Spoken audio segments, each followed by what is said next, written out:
Bonjour, bienvenue à Radio Renard. Cette semaine, on reçoit Vicky Pochibowski. Bravo. Allô Vicky, merci de ta présence. Donc, tu es enseignante en technique d'hygiène dentaire et coordonnatrice de stage en santé dentaire publique au Collège de Maisonneuve. Exactement. Ça fait 6 ans que tu es au collège, mais ça fait 22 ans que tu es dans le domaine de l'hygiène dentaire. Oui. On s'est connus via ma petite sœur Suzy qui est en train d'étudier ou qui termine au Collège de Maisonneuve. Puis ce qui m'intéressait particulièrement, c'est que j'ai découvert qu'il y avait un impact sur le micro-mouvement de la mâchoire, sur le développement de la mâchoire, du crâne puis de la santé en général. Puis souvent quand on parle, tu sais, avec Renard, on parle de mouvement, puis on pense souvent à des grands mouvements, on pense à des sports, à des trucs explosifs, puis on se rend pas compte que de faire bouger notre corps de toutes les façons, incluant juste comment qu'on mange, puis certaines habitudes de vie, ça va influencer notre santé. Oui. Fait qu'aujourd'hui, on va parler un peu de ton parcours, puis on va parler de ces petites habitudes-là qu'on peut développer au quotidien pour avoir une bonne santé dentaire. Parfait. Fait qu'on peut commencer avec, justement, ton parcours. Qu'est-ce qui t'a mené à être dans ce domaine-là? Ben moi, en fait, quand j'étais jeune, je me souviens vaguement d'avoir passé une journée chez mon dentiste à suivre mon hygiéniste dentaire. Puis là, je m'avais installée avec eux dans la cafétéria, dans la salle des employés, puis on avait mangé ensemble. Après, j'avais été la voir comment a fait un autre patient. Puis ça m'avait resté en tête, mais pas pour dire « Ah oui, je veux vraiment faire ça dans la vie ». Là, j'avais juste 9 ans. Puis c'est en secondaire 4 que je suis allée voir l'orienteur parce que j'étais mêlée, un peu comme toutes les jeunes de nos jours. Puis on a ressorti par rapport à un test que je pouvais être vétérinaire, enseignante ou hygiéniste dentaire. Okay. Et là, j'ai dit « Ah, ben hygiéniste dentaire, là, ça me ramenait à mon souvenir. » Puis j'ai dit « Pourquoi pas? » Puis je me suis lancée là-dedans comme ça, sans trop y penser plus que ça. Puis finalement, ça fait 22 ans, puis j'adore mon métier, puis je suis encore passionnée après 22 ans. C'est bon, parce qu'il y a des gens qui disent « Ah, ils m'ont dit d'être plombier » ou tu sais, ils disaient comme ça. Finalement, ils sont pas pantoute là-dedans, tu sais. Fait que toutes les choses s'alignaient. J'ai trouvé mon chemin dans ce domaine-là. Est-ce que tu veux savoir un peu plus de où je suis partie puis à maintenant? Ah, ben oui, selon ta chronologie, dans le fond, s'il y a des trucs marquants par rapport à... C'est ça. En fait, moi, j'ai commencé chez des dentistes généralistes pendant 2 ans. Ensuite, je me suis dirigée en spécialité orthodontie. C'est là que ton sujet m'accrochait quand même beaucoup là au niveau des mouvements de la mâchoire et tout. Donc, j'ai été au-dessus de 16 à 17 ans en orthodontie. Okay. Ensuite, j'ai travaillé comme technicienne au Collège Maisonneuve pour la technique d'hygiène dentaire. C'est là que j'ai connu l'ensemble des enseignants et tout ça, tout en travaillant en orthodontie aussi, parce que j'y allais le soir au Collège Maisonneuve. Après ça, j'ai travaillé 2 ans à l'hôpital Sainte-Justine en médecine dentaire pour l'orthodontie toujours, mais en crânio-facial, tous ceux qui ont des syndromes, fissures palatines. Okay. Donc, j'ai travaillé là pour l'orthodontie pour ensuite me diriger en enseignement. Là, j'ai fait mon bac en enseignement, retour aux études, qui a été quand même quelque chose avec un enfant. J'étais enceinte et tout. Puis maintenant, je suis enseignante à temps plein. OK. Et, tu permets des stages. Fait que, ce qu'on comprend, c'est que t'es quelqu'un de très actif. Je pense que enchaîner les projets. Ah oui, mon chum me dit, là, un autre projet après l'autre. Si j'en finis un, il sait que 2 jours après, j'en ai un autre. Fait que là, à Sainte-Justine, t'avais une clientèle enfant. Puis je pense qu'aussi, à travers tes années d'expérience, t'as découvert un intérêt particulier pour les clientèles vulnérables. Ouais, les clientèles plus démunies qui ont besoin de nous, là, qui ont pas nécessairement accès aux soins facilement, comme les familles qui ont des assurances ou autres. Là. Donc, à travers les stages en santé dentaire publique à l'école, avec mes étudiants, mais c'est ça que je cherche à faire, là, à aller leur faire découvrir cette clientèle vulnérable-là, qui verront peut-être pas dans les cliniques dentaires, mais qui existent, puis qui ont encore plus besoin de nos services comme hygiénistes dentaires. On peut justement enchaîner avec, de manière globale, qu'est-ce que la santé dentaire publique, pour voir justement qu'est-ce que vous apportez à ces clientèles démunies-là. Oui, ben en fait, la santé dentaire publique, il y a 2 branches là. Pour être hygiéniste dentaire, on peut travailler dans des cliniques privées, donc avec un dentiste, avoir nos patients, et des spécialités, bien sûr, l'orthodontie pour les gencives, parodontie et tout. Et on peut aller en santé dentaire publique. Donc, en santé dentaire publique, c'est affilié avec des CIUS, des centres intégrés universitaires de santé et services sociaux, les acronymes, hein, des fois. Puis les hygiénistes dentaires qui sont affiliés avec les CIUS, ils vont aller travailler dans les écoles de leur quartier, les écoles les plus défavorisées. Donc, ils vont offrir des services aux enfants, ils vont les dépister dès l'âge de la maternelle 5 ans pour voir si c'est un risque à la carie important. Ils vont ainsi les suivre jusqu'en 2e année. À la 2e année, ben là, on a les molaires ici, les premières molaires d'adultes qui sont poussées. Donc là, ils vont aller faire des scellants sur les dents pour les protéger. Les scellants, c'est un peu comme un vernis à ongles qu'on met sur notre ongle, mais là, qu'on met dans le creux des dents pour empêcher la carie de s'infiltrer. Donc, en 2e année, là, ils vont pouvoir appliquer les scellants sur ces dents-là pour les enfants qui sont plus à risque. Là, il y a des changements qui s'en viennent en santé publique, là, mais j'entrerai pas dans le sujet, mais il va y en avoir encore plus là, de scellants pour les 2e années. OK, parce qu'en ce moment, la santé générale dentaire, ça... C'est assez important, là, l'indice carieux, là, au niveau de la maternelle 5 ans, première année, 2e année, c'est très important. Là, on parle de près de 50% des enfants qui vont avoir des caries dès l'âge, donc c'est important, là. Donc, si on n'a pas vu de dentiste, d'hygiéniste dentaire, ben là, la carie continue. Puis on peut parler de la carie du biberon aussi quand on est déjà à la garderie et tout ça, avec le lait qui est laissé dans les biberons. Donc, ça peut causer beaucoup de dégâts. Puis c'est là qu'on voit arriver à l'école avec les dépistages bucco-dentaires qu'il y a des dégâts assez importants, puis qu'on réussit pas à diminuer assez le taux de carie là, chez l'enfant. C'est ça, la mentalité en santé dentaire publique, c'est d'amener des bonnes habitudes de vie pour prévenir la carie. Exactement. Autant que possible, pour justement que la mentalité, ce soit pas juste d'aller se faire réparer les dents chez les dentistes. Parce qu'il vaut mieux prévenir que guérir, puis l'enfant va avoir beaucoup moins peur s'il vient voir l'hygiéniste pour se faire un beau nettoyage, avoir une petite surprise, que d'aller voir le dentiste avec son aiguille, puis de faire un gros trou dans sa dent ou d'arracher simplement la dent parce qu'elle est trop cariée, puis on attend l'autre qui pousse. Donc ouais, c'est ça, c'est de changer les mentalités puis d'aller faire de la prévention. C'est pour ça que ça me touche ce domaine-là en santé publique, parce qu'on peut aller à la source du problème, pas juste réparer. Puis exactement. Donc, tu sais, c'est d'amener les enfants ou même, on va dans les centres de personnes âgées, là, donc même les aînés, d'aller leur dire qu'on est là pour eux puis les aider, là. Parce que le souvenir que j'ai des dentistes, c'est surtout dans le temps de l'Halloween, c'est genre manger pas trop de bonbons, on va s'ouvrir les dents, tu sais. C'est tout le temps, c'est ça. Passer la soie dentaire, puis là, tout le monde se sent un peu coupable de oui, tu sais, je l'ai fait hier, avant le rendez-vous. Mais c'est vrai que, mais moi, avec les années, t'as un peu ce sentiment-là que, tu sais, le dentiste va toujours te sauver. Il y a toujours quelque chose à faire. Puis surtout quand on a des assurances, j'ai l'impression qu'il y a moins de pression parce que tu vois pas la facture passer, puis tu vois peut-être pas la répercussion complète de tes habitudes sur les dents. Mais est-ce que c'est difficile pour vous, à ce stade-ci, dans votre domaine, de faire valoir la prévention? Est-ce qu'il y a beaucoup de résistance par rapport à cette mentalité-là de « Ah, ben c'est pas grave, au pire, je vais aller me faire un plombage ». Je dirais encore oui. Ce qui nous aide, c'est la peur de se rendre jusqu'à le fameux traitement de canal, que tout le monde a peur de se rendre parce qu'il y a une grosse carie, un abcès. Donc là, ils vont peut-être un peu plus nous écouter à ce moment-là. Mais il y a une vague de changement, je dirais, puis ça s'en vient pour le mieux, puis les gens...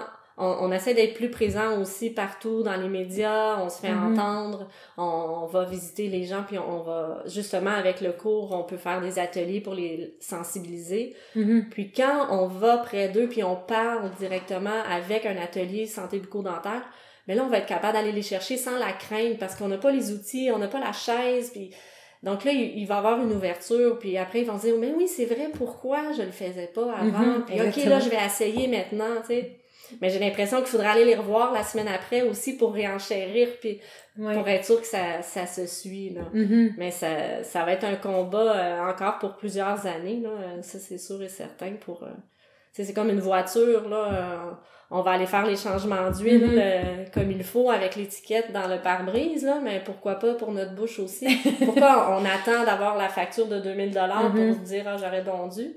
Fait que c'est ça qu'il faut changer, puis on essaye fort. Hein. Puis je pense qu'il y a même une perception des fois qu'il y a certains problèmes que les gens réalisent pas que les habitudes de vie peuvent avoir une influence. Tu sais, il y a des... comme on va y revenir là, sur des trucs plus physiques, mécaniques, puis que dans notre tête, mettons, juste le développement de la mâchoire, l'espace disponible, le positionnement des dents, que c'est génétique, puis que tu peux rien y faire. Fait que c'est normal après d'aller chercher des services en orthodontie. Puis moi, c'est en parlant avec ma petite sœur Suzy, c'était pas un sujet habituel à table de parler de dents. Puis, tu sais, là, maintenant, je pense que c'est normal quand on apprend un domaine, là, elle observait toutes nos dents. Ouais, puis là, elle nous regardait, puis là, elle nous disait des trucs, elle nous montrait ses outils à table, elle nous montrait justement les prothèses. Puis étonnamment, son copain qui est ingénieur avait lui-même eu un blog sur le développement de la mâchoire parce que lui, je pense, il avait trouvé qu'il y avait un problème puis il s'informait là-dessus. Fait qu'il partage cette passion-là. Okay. Fait que ça m'a permis, moi, d'apprendre beaucoup de choses comme ça. Puis je me suis rendu compte que, à part justement de me dire, il faudrait que je passe la soie dentaire. Puis que je me brossais les dents 2 fois par jour comme beaucoup de monde, mais ma connaissance se limitait à ça.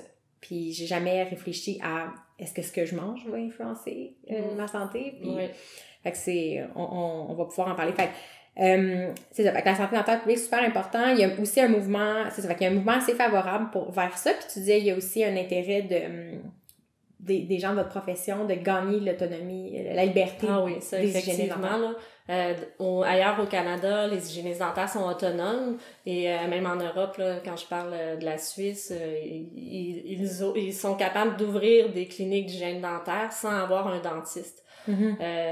Parce qu'ils sont autonomes, donc ils n'ont pas besoin de la supervision d'un dentiste pour travailler. Parce qu'ici au Québec, on a besoin d'avoir un dentiste sur place quand on travaille pour pouvoir faire le diagnostic, pour pouvoir prescrire les radiographies dentaires. Nous, on peut les faire et tout, mais si on fait un dépistage en bouche, on est en mesure de tout voir, là. On apprend là, toutes les maladies santé bucco-dentaire au niveau du dépistage de la bouche, on les connaît, on est capable de les repérer, on est capable de voir, OK, il y a peut-être une lésion cancéreuse qui arrive au niveau de la langue, de la joue, mais on n'est pas en mesure de la nommer encore. C'est ça, vous ne pouvez pas Non, ça revient au dentiste, puis moi je suis d'accord avec ça, là, ils ont beaucoup plus d'études et tout. Donc nous, on peut visualiser, noter, puis ensuite, le diagnostic vient avec le dentiste.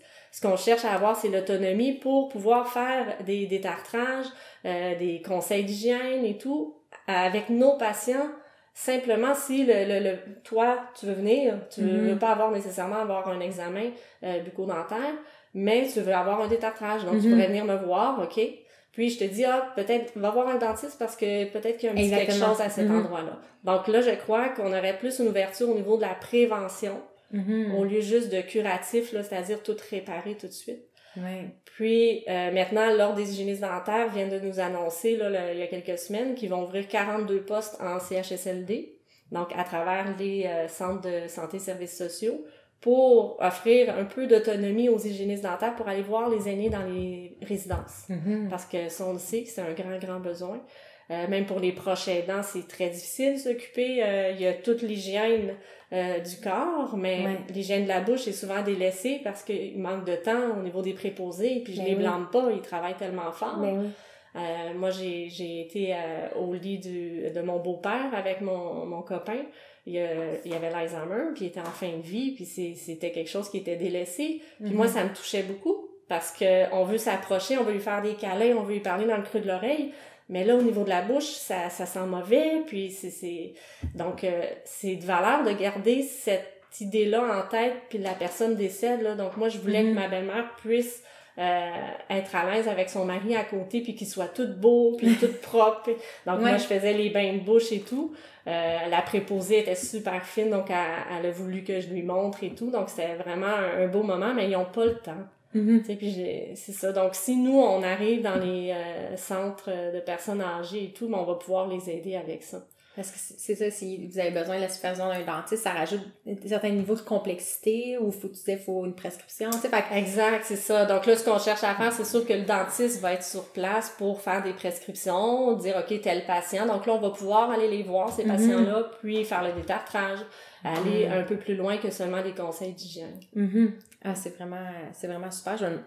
En tout cas, je change de sujet, mais est-ce que j'imagine qu'il y a moins en moins de gens qui ont des dentiers aussi dans la vie? Quand tu me parles de personnes âgées, moi, ma mère qui a aussi l'Alzheimer, on a la chance, ma mère était infirmière en gériatrie pendant 35 ans. Donc, la chance, c'est que c'est quand même naturel pour elle de s'en occuper. Puis, mais là, elle a un dentiste, j'imagine qu'il y a des répercussions sur la mâchoire, puis ça doit plus être habituel comme Vraiment, je pense que moi, ma grand-mère, c'était son cadeau de mariage. De se faire enlever les dents puis porter un dentier. C'était du luxe parce que... C'est ça.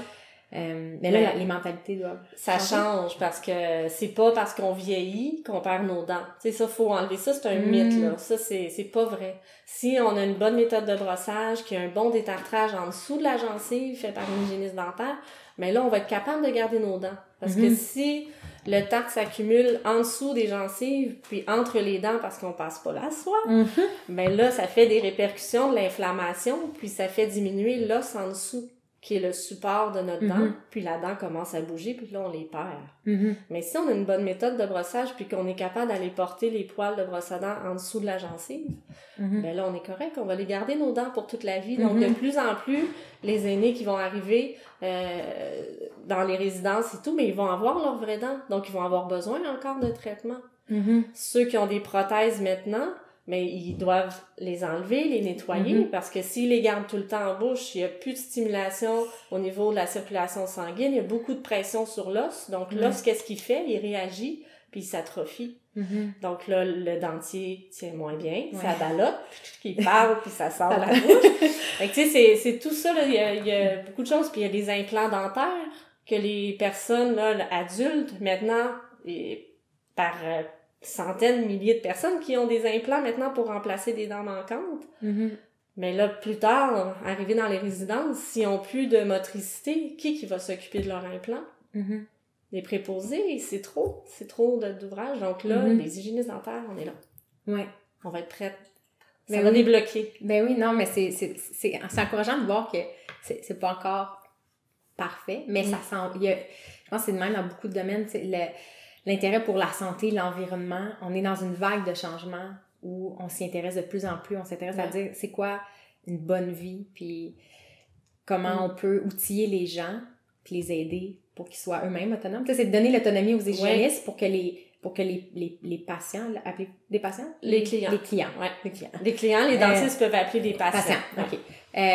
Puis c'est être plus autonome, puis l'entourage. Fait que c'est un peu la mentalité de renard, c'est de dire, tu sais, c'est un peu la même vision que toi, c'est de dire, c'est pas vieillir qui te rend inapte physiquement. Exact, c'est ça. Si on bouge constamment, le mouvement fait que on va vieillir puis on va conserver ça. Tu sais, la santé physique, les habiletés, ça se construit au courant d'une vie. Exactement. Puis la santé se détériore si ce qu'on n'utilise pas va se détériorer. T'sais, nous, c'était un peu ça notre conclusion. Puis c'est intéressant de voir qu'au niveau de la santé dentaire, c'est le cas. Puis des fois, je parlais avec des amis, puis il y a quelqu'un qui me disait « Ah, mais c'est... » Tu sais, on parlait de certaines maladies chroniques, puis de dire « Ah, mais c'est normal qu'il y ait plus de maladies chroniques dans notre société parce que on vit plus longtemps. Fait qu'à un moment donné, il faut bien être malade de quelque chose ou mourir de quelque chose. » Je disais « Ouais, mais le problème, c'est qu'il y a certaines maladies qu'avant, c'était associé à la vieillesse, puis maintenant, des enfants, comme des jeunes l'ont de plus en plus. J'imagine que, tu parlais tantôt de la carie du biberon, fait que t'imagines que des dents qui viennent de pousser sont déjà cariées. Là, il y a une prise de conscience qui se fait. Fait que je pense qu'une des questions qui émerge, c'est comment ça, dès un si jeune âge maintenant, vous voyez des taux si élevés? C'est vraiment qu'est-ce qui a toutes changé? Les habitudes de vie qu'il faut voir à travers ça. Si on parle de la carie du biberon, c'est vraiment les enfants qui vont avoir un biberon dans leur lit, dans leur berceau, pour s'endormir. Parce que c'est réconfortant, l'enfant va moins pleurer, il a besoin de son biberon. Mais si l'intérieur de la bouche n'est pas nettoyé, qu'est-ce qui arrive? Il y a du sucre dans le lait. C'est collant, ça va rester sur les dents. Donc, toutes les bactéries qui vont se reformer, la flore bactérienne, elle se reforme. On a des bactéries partout. Donc, si c'est pas nettoyé, la bactérie va manger le sucre. Après, ça va libérer un acide qui fait fondre l'émail. L'émail, c'est la partie blanche de la dent. Donc, l'acide qui va se former avec la bactérie et le sucre, ça fait fondre et ça commence à creuser dans la dent. Donc, les bébés, les jeunes enfants qui sirotent un gobelet de jus, là, qui jouent dans leur espace de jeu toute l'après-midi, mais il y a tout le temps du sucre en bouche. Les bactéries sont là, donc ça se digère, ça fait de l'acide, puis ça propage des caries partout. Puis, c'est pas simplement pour l'enfant, là, je peux aller plus loin. Si on parle de la mère qui va prendre la suce, elle le met dans sa bouche pour la nettoyer, on a tout fait ça, je suis maman, là. Regarde, ça m'est peut-être même arrivé, puis j'ai fait, mon Dieu, qu'est-ce que j'ai fait là? Faut pas faire ça. On ramasse la suce à terre, on est loin du robinet, on la met dans la bouche, mais on vient de transmettre nos bactéries à nous dans la bouche de l'enfant. Donc là, le cercle commence, puis c'est dangereux pour propager la carie. L'adulte, lui, a peut-être une gingivite, les gencives qui saignent. Okay, je comprends. Donc, il y a des bactéries qui se sont développées là, puis on transmet ça à l'enfant. Pareil, on goûte, c'est-tu trop chaud? Non, c'est beau, prends-les. Donc... Fait que j'imagine l'échange bactérien pour une bouche en santé serait correct, mais c'est que s'il y a des maladies buccales, peuvent se transmettre. Oui, ça peut être plus dangereux. Ouais. Puis au niveau de... Je pense que le guide alimentaire retiré, je sais pas s'ils l'ont bien fait finalement, qu'un jus de fruits, c'est l'équivalent d'un fruit. Faudrait que je le regarde, je sais que ça a changé. Là, mais j'ai pas regardé la version finale, mais je pense que j'avais lu un article pendant qu'il était en train de faire qui disait « il y a ça qu'on va peut-être modifier ». Fait que j'imagine que ça influence aussi... votre travail, parce qu'il y avait la perception qu'un jus de fruits, c'était peut-être inoffensif. Puis finalement, un jus de fruits, c'est très sucré. Il y a beaucoup de sucre ajouté dans les jus de fruits. Puis ça, quand on fait les ateliers dans les écoles, avec le stage en santé publique, on le mentionne beaucoup, là. Les petits berlingots de jus, le jus d'orange qu'on sert à la maison, il est super acide pour les dents. En plus, il y a du sucre à l'intérieur, donc ça fait quoi aux dents? C'est sûr que si on va bien brosser, on va avoir moins d'incidence à la carie, mais si on délaisse le brossage ou moindrement on a fait ça vite, on part à l'école, puis on le sait, on est toutes pressées le matin, donc il y a des petits coins dans la bouche qui sont pas bien brossés, mais là la carie va se former à cet endroit-là. Fait que c'est vraiment, à part l'Halloween, tu sais, où on mange des bonbons pendant peut-être 2 semaines, c'est vraiment tous les petits gestes qu'on fait toute l'année qui vont avoir cette influence-là sur la santé des gens. Parce que j'imagine que borderline, un enfant qui mange des bonbons pendant 2 semaines, s'il ne mange pas de sucre le reste de l'année, il devrait s'en sortir sans avoir des caries. C'est encore drôle. Moi, je suis hygiéniste dentaire, puis mes enfants, ils vont manger des bonbons. Ma fille... Par malheur, elle adore les bonbons. Elle, là, sa plus grande récompense, c'est... Puis elle dit en secret, « Maman, je peux-tu avoir un bonbon? » Là, je suis comme, « OK. » Mais c'est pas grave, tu sais, si elle est en train de manger son repas, son dîner ou son souper, comme dessert, prends-les ton petit bonbon. De toute façon, ta bouche, là, l'acidité de ta bouche est toute en train d'être modifiée. Donc, prends-les maintenant. Après le repas, on peut attendre 20 à 30 minutes avant de brosser les dents. Pourquoi? Est-ce que tu sais pourquoi? Non. Mais parce que ma soeur l'a dit. Je m'excuse, Suzy, mais je m'en rappelle plus. Ben là. Mais au moins, Suzy, elle te l'a dit. Le pH de la salive est plus acide. Donc, si on brosse tout de suite sur nos dents, c'est comme si on va faire de l'abrasion, des lignes sur nos dents. On va graffiner nos dents à cause de l'acidité de notre salive. Donc, maintenant, c'est recommandé d'attendre 20 à 30 minutes avant de brosser nos dents pour que le pH de la salive se rétablit plus normalement, puis on prend un dentifrice pas trop acide non plus. Puis sinon, après le repas, bien sûr, on peut prendre une gorgée d'eau pour rincer notre bouche, pour être sûr que notre pH salivaire, justement, de la bouche, il puisse retomber neutre. Puis... donc, c'est ça. Ma fille, elle en mange quand même. Mais après, c'est sûr que je dis, OK, là, oublie pas, faut que tu brosses tes dents ou finis avec un petit morceau de fromage pour bien nettoyer tes dents. Il y a des aliments qui sont protecteurs pour les dents qu'on peut faire la différence. Des noix, fromage, un verre d'eau pour rincer. Donc, c'est des petits aliments qu'on peut utiliser là, si on n'a pas la brosse à dents à portée de main. Puis, est-ce que les gens...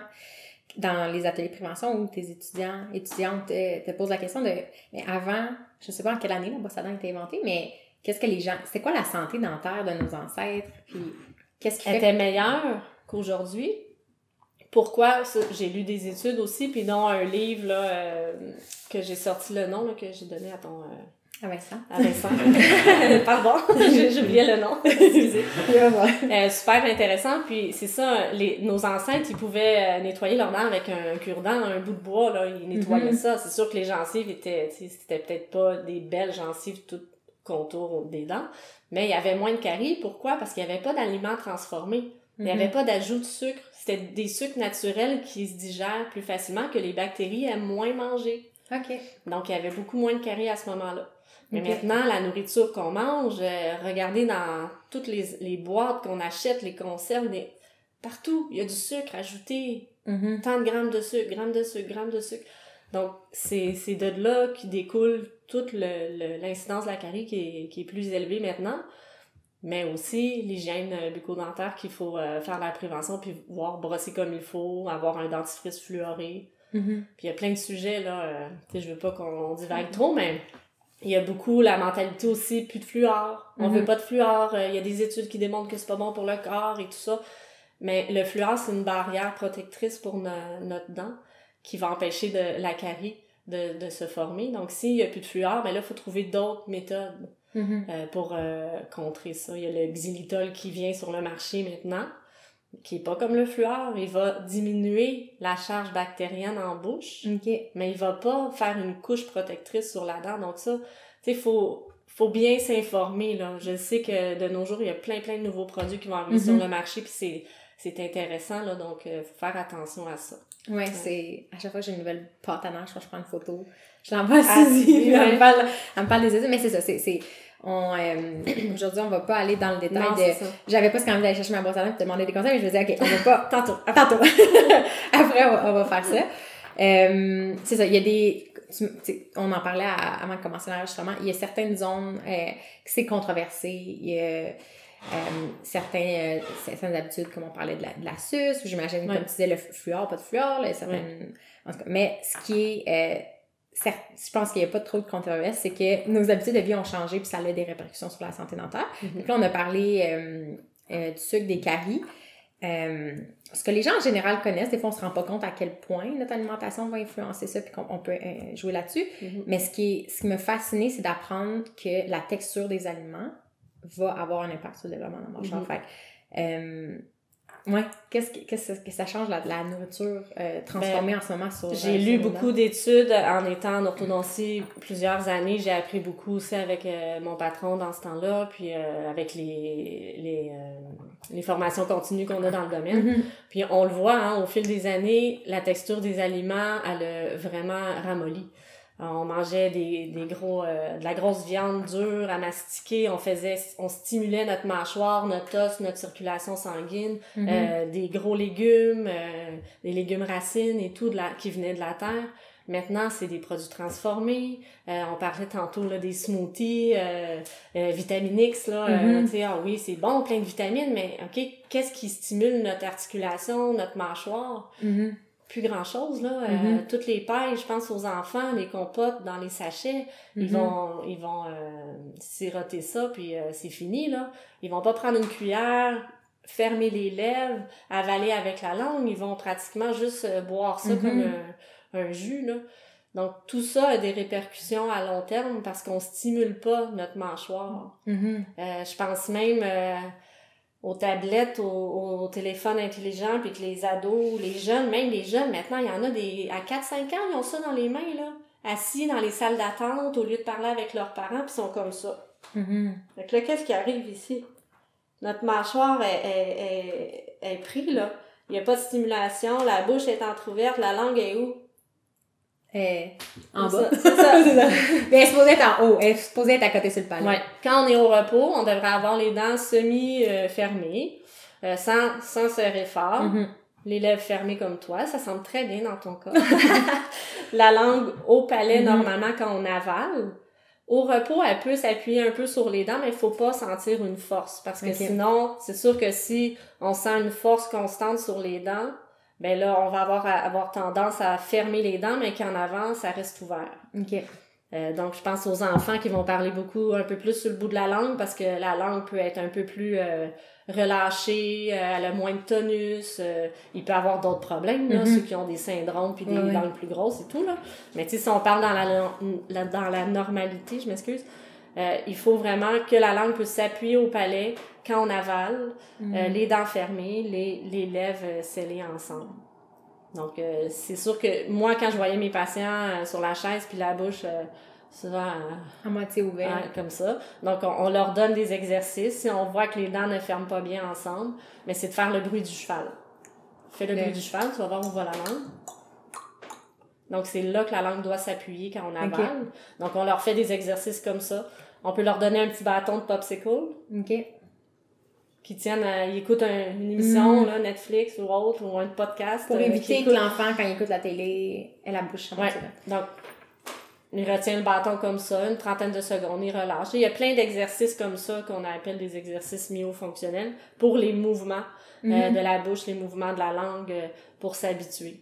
Ça entre dans la santé dentaire publique. C'est pas juste par rapport au brossage de dents. Ben, santé dentaire publique, plus ou moins, mais comme hygiéniste dentaire, quand on a nos patients à la chaise, pour la mâchoire, la façon qu'elle ferme, ça va entrer avec ça.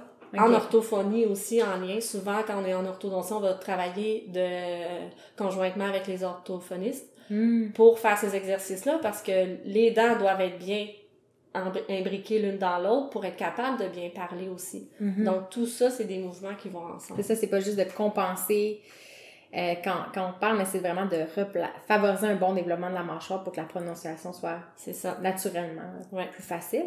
Fait que, justement, ça, c'est exactement un exemple de ce que je pensais qui était incontrôlable. Tu sais, si t'as besoin de broche, c'est ça, c'est génétique, t'es né avec, puis comme là, on a la chance d'avoir des soins qui peuvent nous redresser les dents, puis c'est tout. Ouais. Mais c'est ça, j'ai compris que on peut avoir une influence sur le développement de la mâchoire. Fait que justement, avoir la bouche ouverte, qu'est-ce que ça amène, mettons, des mauvais comportements, qu'est-ce que ça amène à long terme? Ben, à long terme, la bouche ouverte, ou je pense aussi à la suce, le pouce, va empêcher une croissance au niveau de la mâchoire. Puis, c'est sûr qu'il y a un point de vue génétique, ça, on se mentira pas. Si le papa ou la maman a la mâchoire du bas, vraiment, veux-tu que je te montre avec ça? Je vais essayer de pas éclater tout ça. Donc, si le parent a la mâchoire comme ça ici, les dents fermées, donc c'est-à-dire les dents du bas devancées, ou les dents de lapin un peu qu'on appelle, là, les dents du haut très devancées, mais là, on peut suspecter qu'il y avait un suçage de pouce très longtemps ou une suce qui est restée très longtemps dans la bouche, puis pendant le développement de la mâchoire et des dents, ben là, à ce moment-là, ça le ralentit. Elle s'est fait bloquer, la mâchoire, là, elle a pas pu continuer de grandir. Donc, ça peut avoir des répercussions comme ça à long terme. Ça, c'est sûr. Puis si la langue, elle s'appuie pas bien au palais, la langue, c'est notre muscle le plus fort dans notre corps. Donc, si elle s'appuie pas bien au palais, ben, qu'est-ce qui va élargir notre palais? Le palais, c'est le haut de la bouche, là. Donc, si on avale bien, mais le palais va avoir tendance à prendre une bonne largeur, puis les dents vont avoir un peu plus d'espace. Si on mastique des aliments un petit peu plus durs, qu'on fait forcer, on fait travailler notre mâchoire, mais là, il va y avoir de la stimulation, puis il va y avoir de la croissance. Fait que c'est-tu habituel en orthodontie d'avoir un mix de traitement, puis un mix de... J'allais dire de la physiothérapie, mais comme de donner des exercices myofonctionnels. Certains orthodontistes vont prioriser ça. Certains d'autres non, vont aller plus vers les appareils. Ça dépend vraiment des traitements, puis ça, je suis pas en mesure de me prononcer à ce niveau-là. Mais ça peut arriver. Oui, il y a certains cas qu'on peut se dire, il y a une petite dent, là, elle commence à faire son éruption, donc elle commence à pousser. On pourrait l'aider dans le bon sens, avec un petit bâton. Tu sais, ça peut aller. Mais il y a certains cas qu'on le voit que la mâchoire est vraiment trop petite.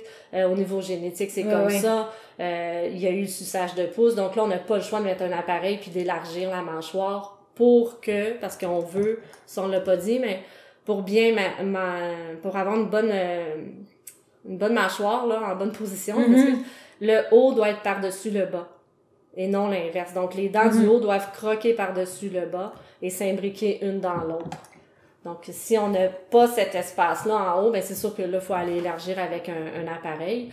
Puis on peut y aller, tu sais, il y a des orthodontistes qui vont y aller très jeunes, dès 6 ans, mais il y en a d'autres qui vont commencer seulement à 12 ans. Donc ça dépend vraiment de l'approche. De l'approche, Quand tu parlais d'une personne qui t'a grandement inspiré, ton patron, c'était-tu justement, il était-tu en orthodontie, justement? C'est le premier patron que j'ai eu en orthodontie, là, après 1 an et demi d'être sur le marché du travail comme hygiéniste dentaire. Patrice Pellerin, pour pas le nommer, à la Chine.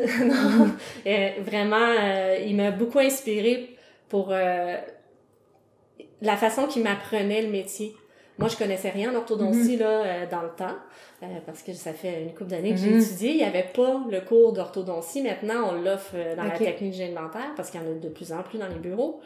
Donc, moi, j'ai vraiment appris sur le tas, comme on dit. Puis, il m'a vraiment appris beaucoup, beaucoup de choses. Puis, la philosophie qu'il y avait, toute l'approche avec la clientèle, là, lui, il m'a beaucoup inspiré pour dans tout mon métier, toutes mes branches après que j'ai pu aller explorer, là, oui, effectivement. Fait que lui, c'était quoi sa philosophie un peu par rapport à son Ben, travail? il était très près de il est encore comme ça, parce que je le côtoie encore dans les congrès, mais il est très près de la clientèle. Il va aller chercher une approche qui est très adaptée à l'enfant, aux parents aussi. Voir, est-ce qu'on le met à 6 ans ou on attend 12 ans? Mais tu sais, c'est selon l'enfant, sa capacité, l'urgence aussi du problème. Tu sais, on veut pas automatiquement, OK, t'as une dent croche, vite, on met quelque chose. C'est pas comme ça que ça fonctionne, même si les gens pensent qu'ils veulent juste faire de l'argent et tout ça. Ouais.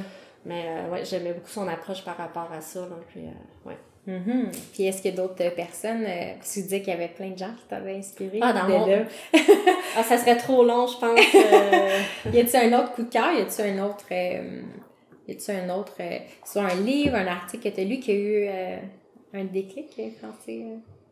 Ben, l'article que je te mentionnais un peu sur l'évolution de la mâchoire, là, j'oublie le nom, par exemple. Evolution Bite par Peters Ungar. Lui, son article est vraiment intéressant parce qu'au niveau de la mâchoire, le développement qu'il y a eu au niveau de l'homme des Cro-Magnons jusqu'à aujourd'hui, l'agriculture, qu'est-ce que ça a changé. Il y a eu des études de fait dans une ville plus industrialisée, puis dans un côté plus rural. Donc, au niveau de la mâchoire, qu'est-ce que c'était? Puis, tu sais, effectivement, on peut voir des différences. Comme on disait, moins on stimule, moins on a de place parce que la mâchoire, elle a pas grandi, mais nos dents, ils restent formés comme ils sont formés, donc ils prennent de la place, mais il y en a pas. Donc c'est pour ça qu'on a tout ça coincé, puis go, il faut mettre des broches. Mais c'est ça, quand beaucoup de monde on se fait enlever les dents de sagesse, puis je pense qu'une question qui émerge souvent, c'est mais comment ça on a besoin de se faire enlever? Avant, ils faisaient quoi, les gens? Ils avaient, mais il y avait de la place, la mâchoire agrandissait, tu sais, elle était...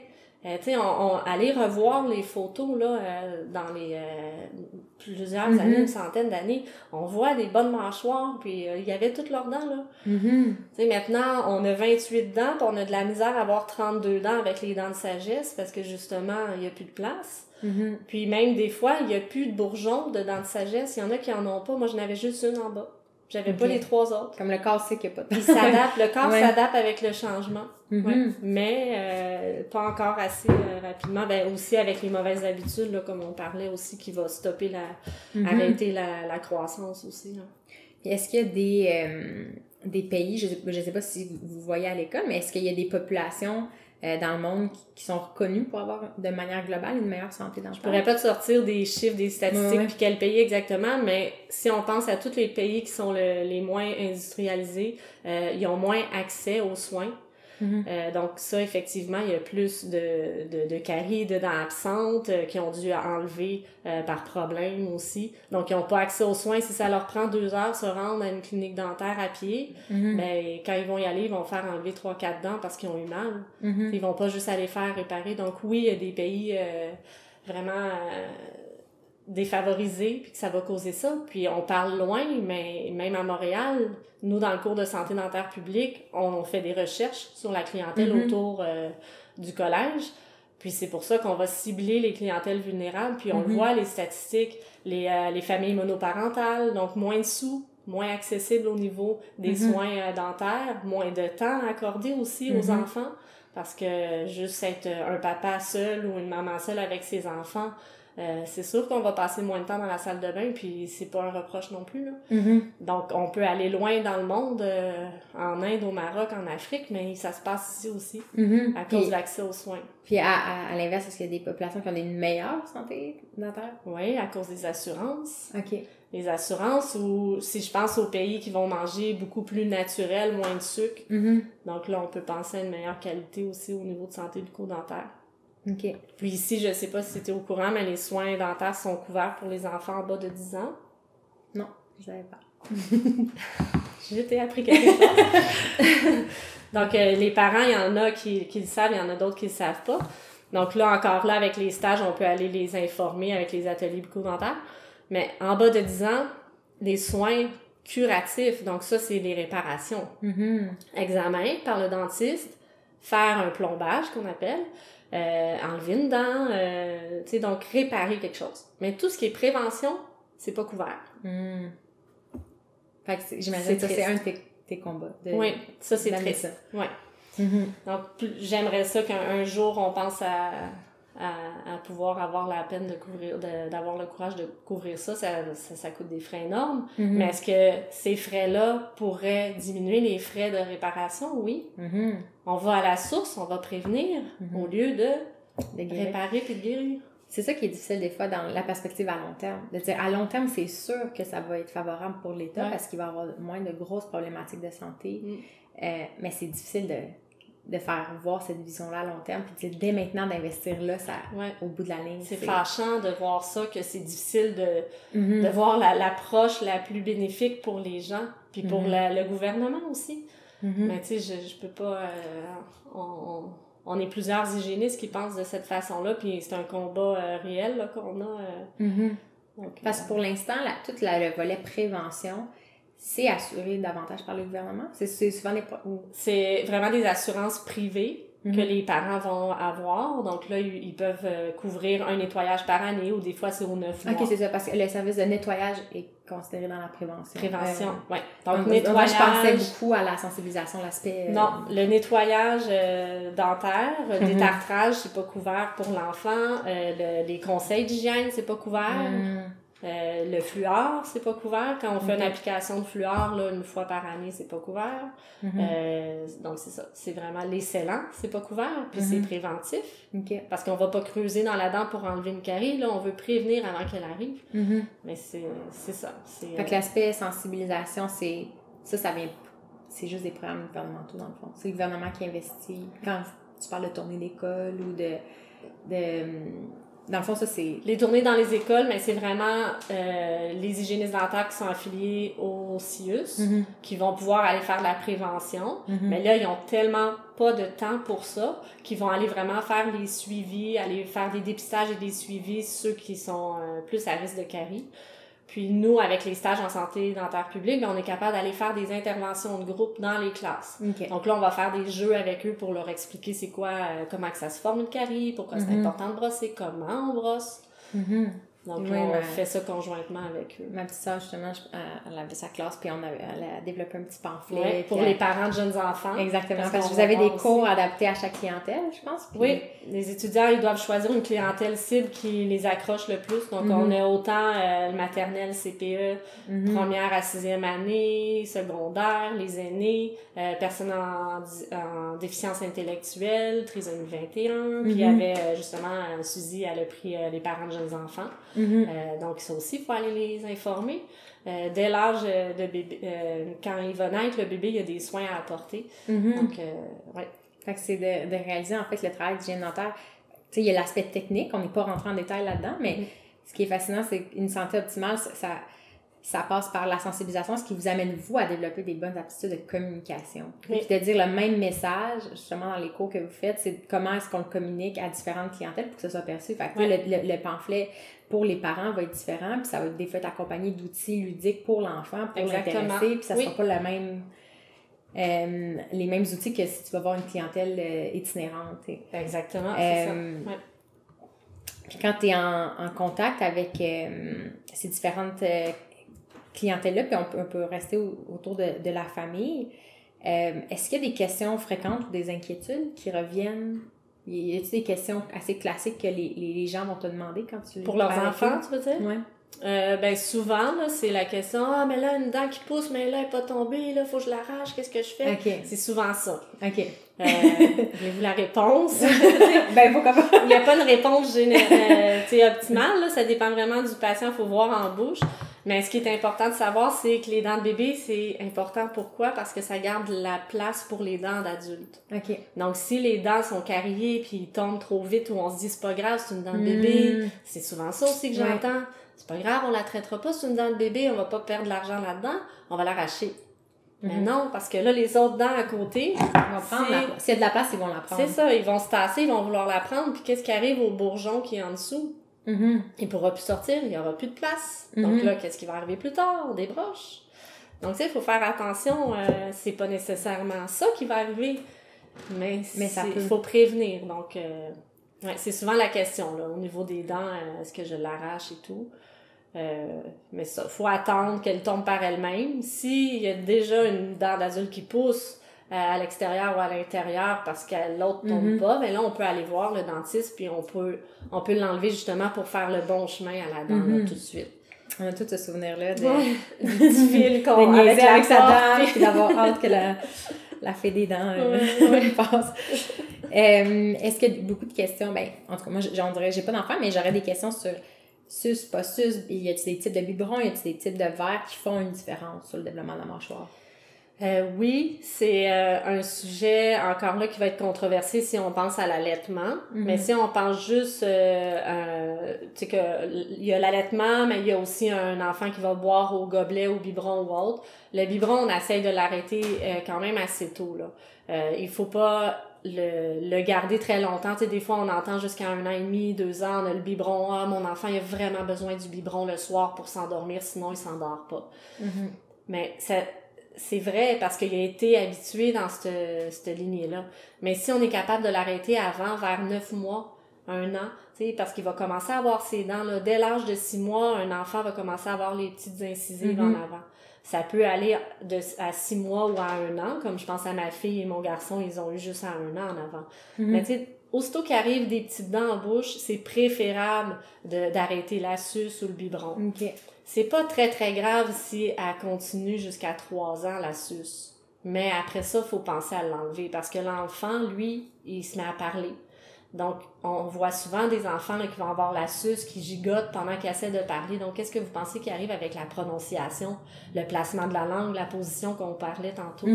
Donc, c'est pour ça qu'on dit souvent de l'arrêter plus facilement.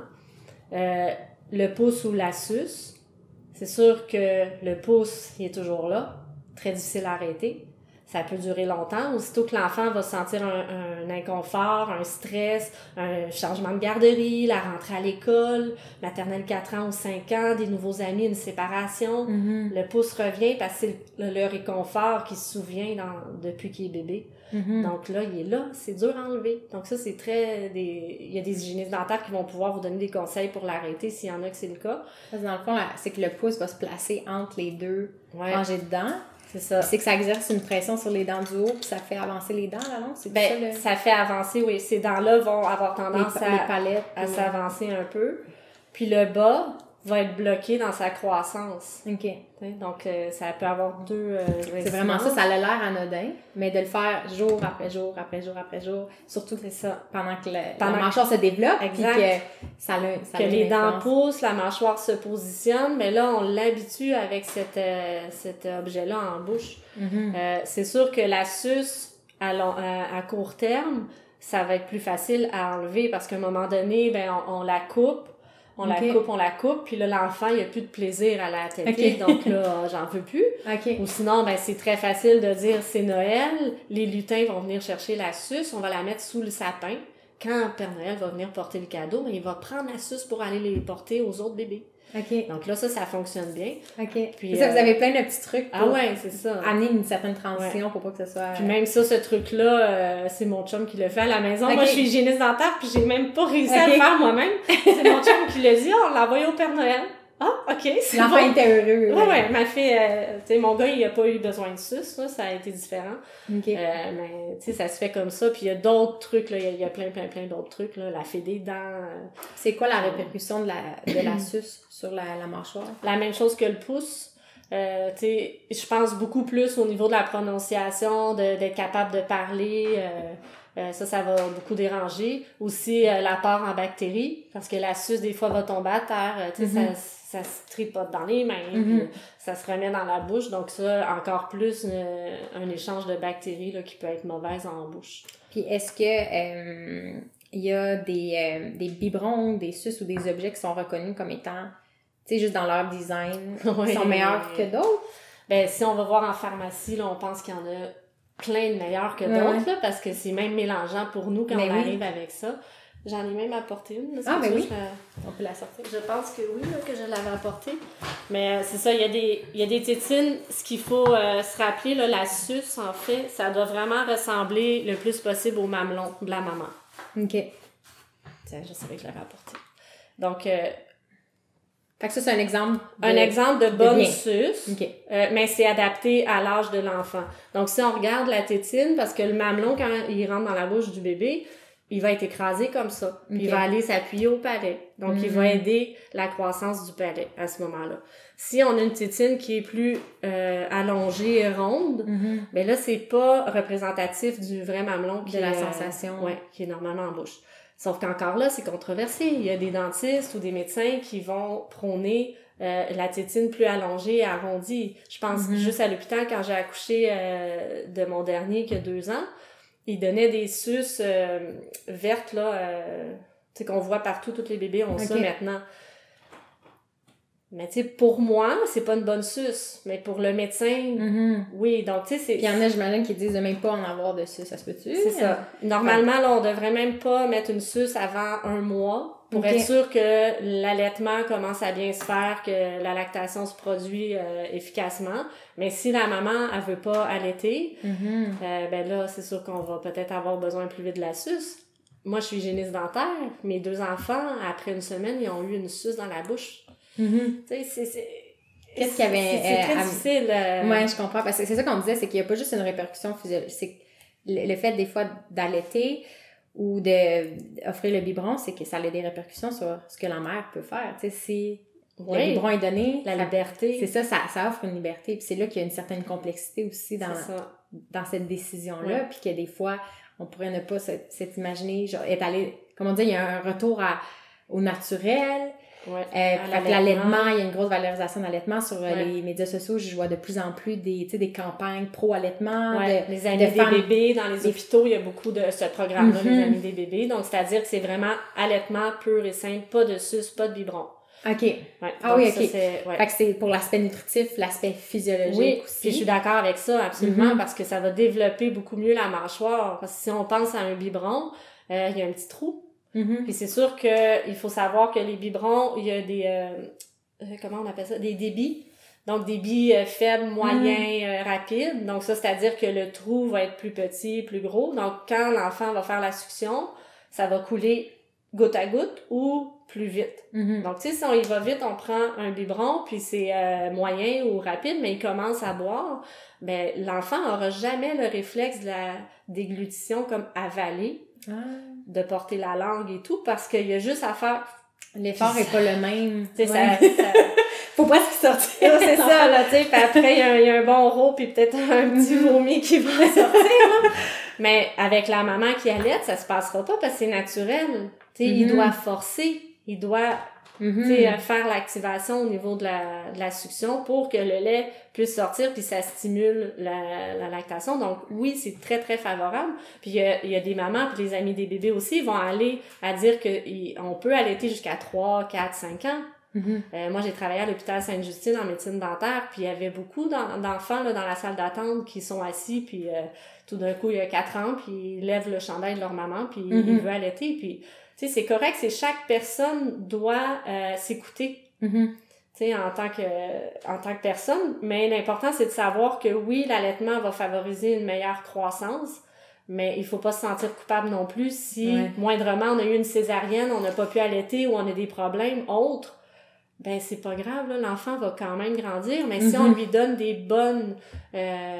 bons objets pour, justement, sa croissance, donc il faut suivre l'évolution. Quand on parle des suces, tu sais, 0, 3 mois, 0, 6 mois, on va augmenter la taille selon l'âge de l'enfant. On va pas toujours garder la même suce.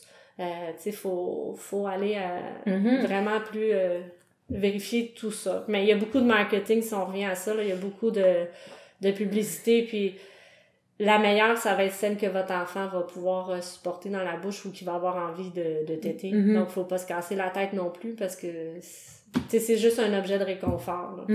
Puis de se rappeler que faut l'arrêter le plus tôt possible, puis de faire la transition vers un objet de réconfort, soit une doudou, un toutou, ou raconter des histoires le soir au lieu de dire « OK, mets la suce puis on fait dodo ». Donc, tu sais, d'être plus proche de son enfant, passer du temps, puis le réconfort qu'il a besoin en tétant, ben, il va se transformer avec la présence du parent. Ah, c'est intéressant, ça, de dire, l'enfant a besoin d'être réconforté, puis des fois, la suce, ça comble ce besoin-là. Il n'y a pas nécessairement besoin d'avoir quelque chose dans la bouche, c'est t'expliquer que ça Ça a des réactions ça hormonales. sécrète de l'endorphine qui va calmer l'enfant Mm-hmm. quand on tète. Donc, c'est ça que l'enfant recherche. Mais si le papa ou la maman ou la grande sœur, le grand frère vient faire un câlin, on s'assoit, on raconte l'histoire, ou on fait des chatouilles dans le dos, tu sais, c'est un réconfort, donc il va le retrouver aussi, cet effet-là. C'est intéressant. Tout dépendant de l'âge, là, bien sûr, là, on s'entend que... Oui. Mais c'est intéressant parce que j'ai pas de dépendance particulière, mais je me suis rendu compte qu'au niveau de l'alimentation, justement avec les années, j'ai essayé de réduire le sucre, mais je me suis rendu compte que c'est difficile d'arrêter un comportement sans avoir un comportement compensatoire. Exact. Je pense qu'avec Suzy, on avait vécu la même affaire. On avait essayé de couper le sucre blanc, puis soudainement, on se mettait à manger vraiment beaucoup de fruits. Mais tu sais, si tu manges 10 fruits par jour, c'est une quantité de sucre quand même énorme, puis tu peux ne pas t'en rendre compte. Puis là, je mange encore des fruits, mais tu sais, de pas en manger dès que justement que je suis insécure ou stressée, souvent la pas être excessive, là. Puis là, soudainement, je mange plus d'un autre affaire. Tu sais, comme, ça me fait réaliser que souvent, c'est pas juste de couper un comportement. Tu sais, s'il y a un vide dans notre vie, il y a quelque chose d'autre qui va prendre la place. Fait que c'est intéressant de dire, le but, c'est pas juste de dire, ça, c'est mal, on le coupe, mais c'est de dire, OK, c'était quoi la fonction de l'objet? Ouais. Puis comment est-ce qu'on peut amener un autre comportement qui va être bénéfique? Puis qui va combler le même besoin. C'est ça. C'est très, très intéressant. Donc, comme le biberon de lait, l'enfant n'a pas nécessairement besoin de son lait. Il a assez mangé normalement et tout. Donc, on peut couper avec de l'eau de plus en plus à chaque soir. Puis après, ça va finir avec un biberon d'eau ou un gobelet d'eau. Puis ça, c'est très bien, là. Pour les bébés qui s'endorment avec leur biberon, puis comme tu disais que le lait reste dans la bouche. Pour pas avoir des caries de la petite enfance. Fait qu'il y a-tu d'autres objets, tu sais, des fois, il y a des anneaux en bois, des trucs à mâchouiller. Est-ce que ça, c'est recommandé de manière générale? Moi, je le recommande pas nécessairement parce qu'il y a certains objets qu'on met au congélateur. Quand on le ressort, si c'est un gel, ça va, mais s'il perce, le liquide s'en va dans la bouche de l'enfant. Moi, je veux pas nécessairement que mon enfant, même si c'est marqué naturel et on sait pas ce qu'il y a dedans. Donc, moi, je le recommande pas d'emblée. Si on pense aux beaux colliers de maternité, ils sont super beaux. Mais c'est plein de bactéries, tu sais, ça se promène partout. L'enfant il va avoir de la salive qui va rester dessus. S'il n'y a pas eu un nettoyage de la bouche avec le lait, ben le lait va coller aussi. Donc, il y a toutes ces choses-là, c'est pas mauvais. Mais il y a eu, Santé Canada montré aussi qu'il y a eu des étouffements avec ça, ces colliers-là, parce que si les billes, l'enfant va l'avaler. Donc, tu sais, il faut voir l'utilité, mais il faut vraiment encadrer son enfant quand on lui offre ça. Sinon, moi, j'irais simplement avec les bonnes vieilles méthodes, une débarbouillette tiède, propre, puis que l'enfant va le mastiquer. Donc ça, ça va stimuler sa gencive, ça va même nettoyer sa gencive en même temps, ça va pas le blesser. Donc juste ça peut être vraiment très bien pour l'enfant. Puis, on parle beaucoup de l'enfant, puis qu'est-ce qu'il y en est pour l'adulte? Parce que quand on vieillit, mettons quelqu'un qui a un développement de la mâchoire régulier ou problématique, est-ce qu'il y a des choses qu'un adulte peut faire pour continuer un bon développement? J'ai l'impression que dans la vie de l'adulte, il y a pas d'autant d'objets, mais il va y avoir, mettons, de la gomme, les gens qui mangent les crayons. Est-ce que ça a une influence? Beaucoup, oui.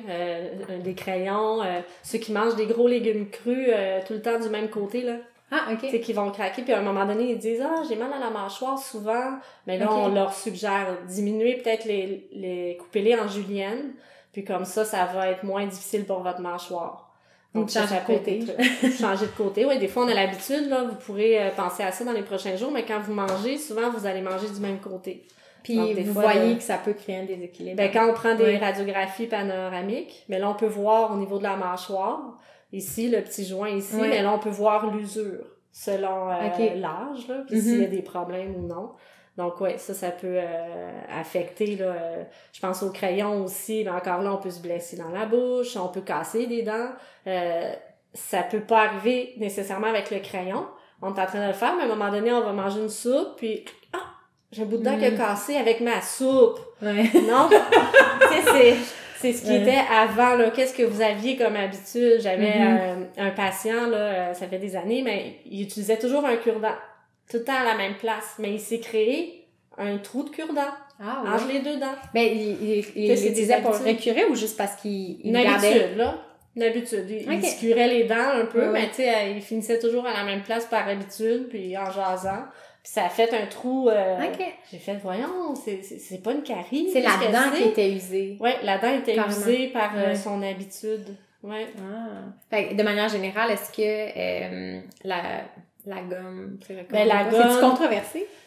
Non, la gomme, c'est pas recommandé à long terme, souvent toute la journée, tous les jours, parce que justement, ça peut blesser au niveau de, pas blesser, mais ça peut, tu sais, à chaque fois que notre mâchoire fait comme ça vient écraser le muscle, un peu comme dans un genou. Quand on fait ça, on a la même fonction ici dans l'articulation. Mais avoir de la gomme tout le temps en bouche, ben c'est que ça peut amener là, de l'inflammation peut-être au niveau du coussin là, à ce moment-là. Parce que la mâchoire n'est pas faite pour fonctionner en permanence. Tout le temps comme ça. Pour des gens qui enchaînent. Je me rappelle quand j'étais plus jeune, mais il y en avait toujours chez mes grands-parents. Puis c'est vrai que là, tu veux le goût fort de la menthe. Fait que là, t'en prends une après l'autre. Ah ouais! Tu t'arrêtes jamais parce que... Ouais. Fait que c'est vrai qu'encore une fois, tu sais, en prendre de temps en temps, j'imagine, il n'y a pas de répercussions si graves, mais ça. Tous les jours, tu sais, plusieurs heures. Ouais. Est-ce que ça crée une... Excuse-moi. Oui, mais il faut penser aussi, parce que le sucre qu'il y a dans la gomme, il y a des gommes sans sucre maintenant, donc ça, c'est moins pire. Mais il y a beaucoup de gommes avec sucre, donc là, on nettoie notre bouche en donnant du sucre aux bactéries qui vont faire des caries. Des caries. Puis est-ce que ça crée un usage prématuré, une usure prématurée des dents? La gomme? Faudrait que je vois selon les études, mais je pense pas, non. OK. Je penserais pas, non. De savoir si, justement, de mastiquer toujours. Fait que de manière générale, pour des adultes, c'est pas nécessairement de jouer avec des objets dans sa bouche. C'est ça, ouais. Tout le temps. La gomme, peut-être de temps en temps, mais pas c'est ça. En puis permanence. Si je pense aussi, il y a de plus en plus d'apnée du sommeil. OK. Donc ça peut rentrer aussi en ligne de compte. Des fois, ça peut créer des problèmes au niveau de la bouche. Ça, on peut en c'est les problèmes de la bouche qui créent l'apnée du sommeil ou l'inverse, ou c'est comme un cercle vicieux? Ou... C'est ça. C'est souvent relié ensemble parce que si on fait de l'apnée du sommeil, on a un relâchement, la langue va s'écraser dans le fond de la bouche. Donc là, c'est là qu'on fait, on peut avoir des stops, des arrêts de respiration. Mais tu sais, c'est un sujet qui est vraiment gros, là. Je voudrais pas trop m'aventurer là-dedans. Mais tu sais, juste le fait de dormir la bouche ouverte comme ça tout le temps, ben les gencives, ils vont devenir un petit peu plus rouges, la bouche va être asséchée. Donc tout ça, ça fait, ça vient en ligne de compte aussi avec les maladies de gencives et tout pour l'adulte. Puis il y a des adultes aussi qui ont beaucoup de bruxisme, qu'on pense, on serre fort des dents, ça, on grince des dents, là. Donc ça, oui, ça peut user les dents. Puis ça, faut faire attention. Donc pour ça, on peut avoir des plaques occlusales pour contrer l'usure de nos dents, parce que justement, plus l'usure des dents se fait, ben ils peuvent s'effriter, ils peuvent casser.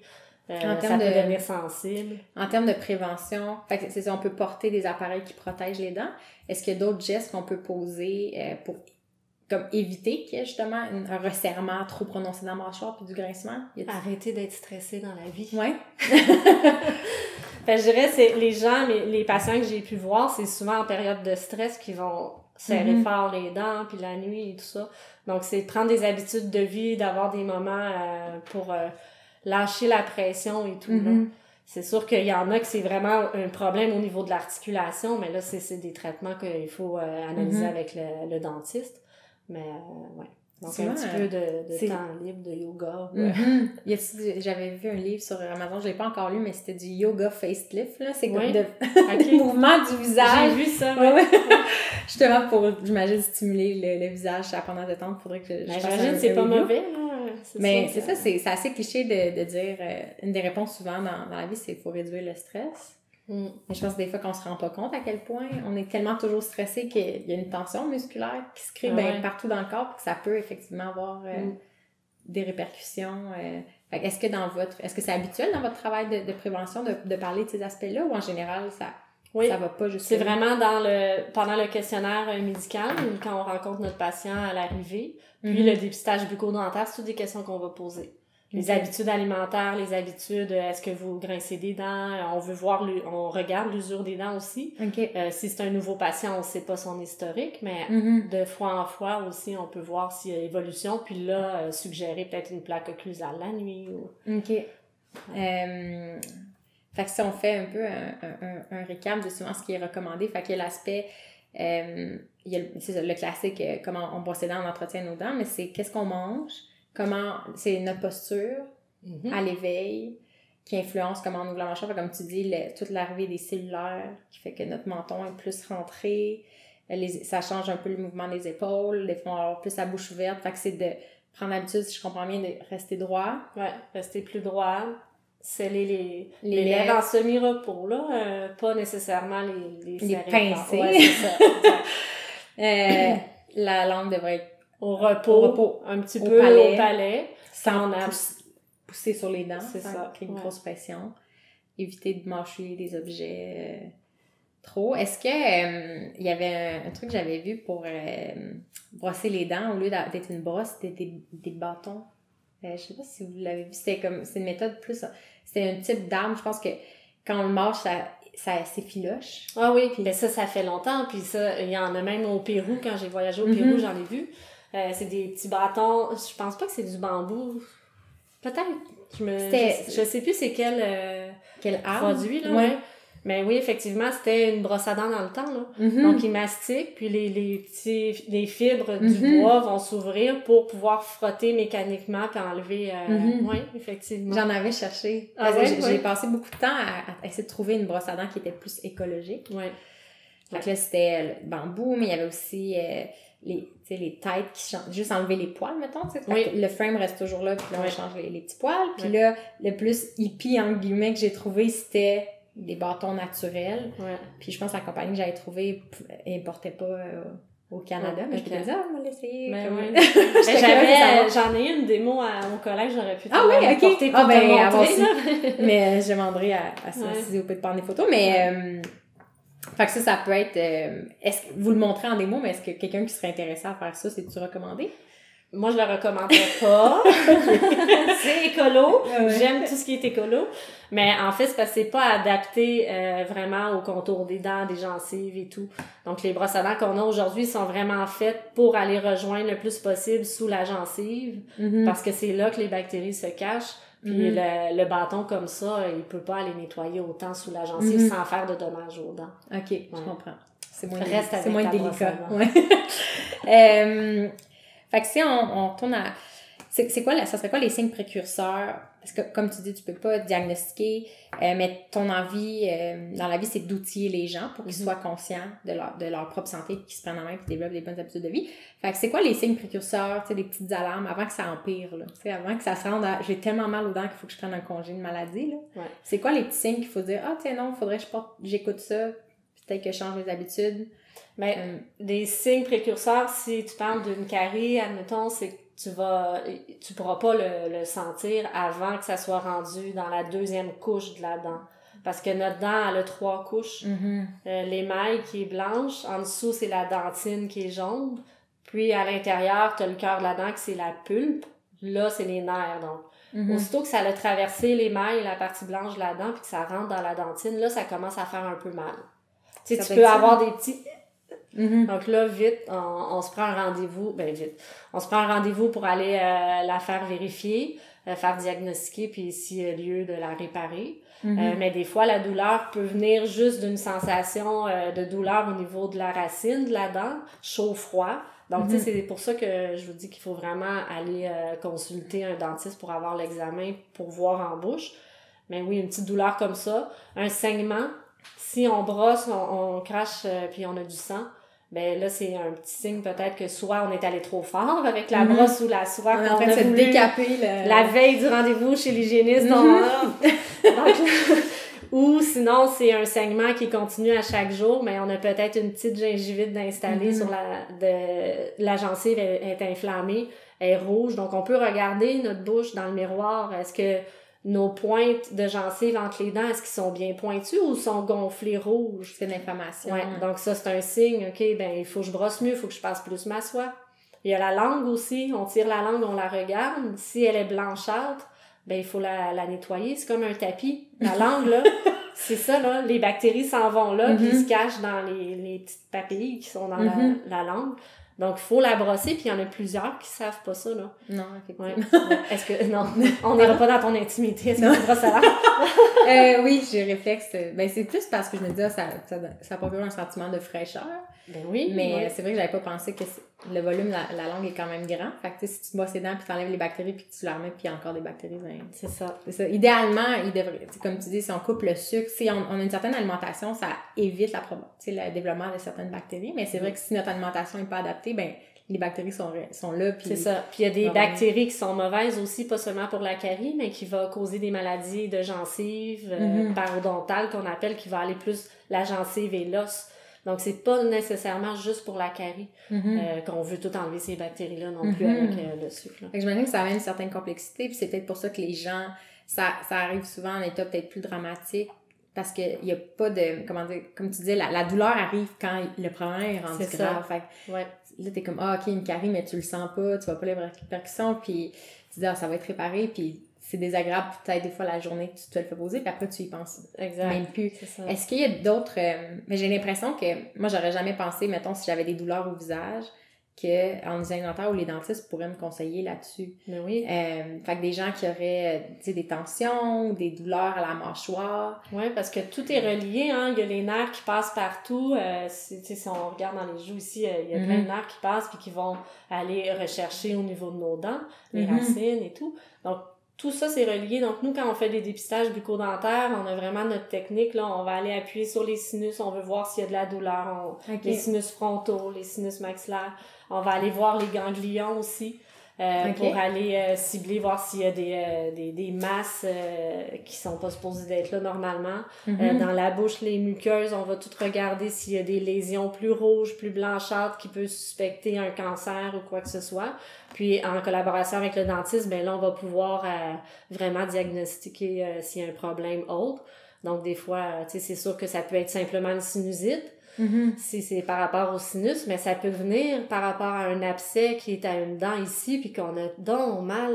Hey, là, j'ai mal ici, là, j'ai le gros rhume, la grippe, la sinusite, mais finalement, c'est peut-être un abcès au niveau d'une dent. Des fois, c'est complexe de savoir. C'est ça, quand on a mal quelque part, c'est quel expert avec qui qu'on doit faire affaire. Justement, quelqu'un qui serait super tendu puis qui a mal à la mâchoire, ça peut aussi avoir des répercussions sur le cou, les épaules ou inversement, là, toutes s'influencent. Mais j'aurais jamais pensé demander conseil à une hygiéniste dentaire, puis peut-être de réaliser que comment, justement, de quel côté on mange, comment on se brosse les dents, en tout cas, que ça pouvait influencer. Puis c'est vrai que j'aurais pu commencer en te demandant, c'est quoi votre... l'examen habituel que vous faites, là, t'as donné un peu des indications, il y a un questionnaire, comprendre les habitudes de vie, puis après, vous analysez la physionomie de la personne. Ouais, on voit comment il croque les dents ensemble, s'il y a des dents qui sont absentes, pourquoi, c'est quoi son historique, est-ce que c'est une personne qui attendait d'avoir des grosses caries, abcès, puis il se faisait enlever les dents, donc là, on veut voir tout le pedigree de la personne. Puis au point de vue du questionnaire médical, c'est parce que c'est reconnu que les bactéries qu'on a en bouche, ça peut avoir des répercussions au niveau du cœur, du diabète, même de l'arthrite maintenant qui ont prouvé, des études ont prouvé que ça peut avoir des effets aussi au niveau de l'arthrite. Là, c'est plus en études, mais au niveau de l'Alzheimer. Donc ça, j'ai lu de plus en plus à cause de mon beau-père, justement, qui était atteint de l'Alzheimer. Donc c'est intéressant aussi de voir, mais ça, c'est des études qui sont pas encore finalisées, puis on pourrait pas statuer, dire oui, c'est vraiment dû à ça. Mais il faut vraiment montrer à la population que la santé globale du corps, ça part par la bouche, là, tout entre par la bouche. Hein. Puis après, ça s'en va dans notre circulation sanguine, donc ce qui est là comme bactérie puis qu'on n'enlève pas, ben ça peut... C'est la première barrière. J'ai l'impression. C'est ça, c'est une porte d'entrée. C'est vraiment la porte d'entrée, c'est ça. Puis c'est pour ça que je parlais beaucoup des aînés tantôt, mais ils vont avoir besoin de nous parce que embolie pulmonaire, crise cardiaque, arthrite, diabète, c'est notre clientèle, là. Puis si déjà le soin de la bouche est pas fait, ben ça peut accentuer leurs problèmes au niveau de la santé globale. Donc c'est pour ça qu'on fait un questionnaire médical pour faire des liens aussi avec la santé bucco-dentaire puis le dépistage. C'est fou comment certaines maladies chroniques, puis il y en a de plus en plus dans le système de santé. Je pense que la médecine, c'est vraiment bien développé pour traiter des virus, des épidémies. C'est un peu, j'ai l'impression, la nature de son existence, puis des cas d'urgence. Puis là, on est face à des problèmes chroniques, puis on n'a pas toujours... Si j'ai bien compris, l'Alzheimer, ils savent pas encore exactement les causes de ça, puis c'est difficile à traiter. Puis même avec ma grand-mère, on y a beaucoup réfléchi, puis il y a certains trucs, c'est complexe à appliquer, tu sais, au niveau de l'alimentation, mais que finalement, faut vraiment s'intéresser aux habitudes de vie de manière globale parce que tout est relié. Tu sais, comme tu dis, on n'est pas encore capable de dire exactement ça, c'est précisément la cause, mais on se rend compte que si on dort mieux, on mange mieux, on gère son stress, souvent, là, déjà ça, là, c'est des bons piliers sur lesquels s'appuyer pour une panoplie de choses. Une question qui m'intéressait aussi, c'était, là, tu parlais de tes enfants, tu as mentionné rapidement, puis tu m'avais parlé lors de notre premier appel téléphonique de certaines habitudes que toi, tu as avec tes enfants. Je sais pas si tu pourrais nous en parler un peu, parce qu'une réflexion qu'on a avec Renard souvent, c'est OK, on apprend sur un certain domaine, puis c'est dire OK, qu'est-ce qu'on peut ramener dans notre quotidien, puis peut-être montrer des exemples d'habitudes que d'autres personnes ont qui pourraient nous inspirer, puis dire finalement ça pourrait me convenir. Par rapport à la bouche aussi? À la bouche, oui. OK. Ce qu'ils trouvent très drôle, quand mes étudiantes, je vais souvent leur mentionner ça, ceux qui vont avoir les parents de jeunes enfants, parce que c'est jamais facile de faire brosser les dents de nos enfants, même quand on est hygiéniste dentaire depuis 22 ans. C'est toujours un peu la crise, là. Pas ma fille de 6 ans, mais celui de 2 ans, ça a été quand même assez pénible par moment, mais vraiment, c'est rigolo un peu, là. Mais j'ai un chien. Donc, moi, ce qu'on a fait, c'est qu'on brosse les dents du chien. Okay. Puis lui, il peut le faire. Puis, il met le dentifrice. Puis, il est là qui veut brosser les dents ou il m'aide à tenir sa tête. Puis là, OK, après, Édouard, c'est à ton tour. OK. Donc là, ou sinon, s'il veut pas, OK, brosse les dents de maman. Puis après, moi, je brosse les tiennes. Donc, il me brosse un peu. Là, je suis, parce que le mouvement est pas... Puis après, je le fais 2-3 secondes. Sinon, on s'amuse en faisant les sons des animaux. Tu sais, fais un lion. Je vais brosser l'intérieur. Tu sais, fais une grimace à maman. Là, il aime ça. On brosse la langue. Tu sais, donc, on va y aller avec des façons vraiment plus ludiques, rigolotes pour essayer de mettre ça dans le jeu, toujours dans l'action. On peut aussi avoir des calendriers de brossage qu'on affiche dans la salle de bain, avec un soleil et une lune. Donc, ils peuvent coller un collant, mettre une étampe ou dessiner le soleil le matin quand ils ont fait le brossage. Donc, tu sais, pour développer encore là, une fois, leur autonomie. Là, moi, il y a 2 ans, donc ça va bien. La grande sœur, elle va mettre le dentifrice sur les 2 brosses à dents.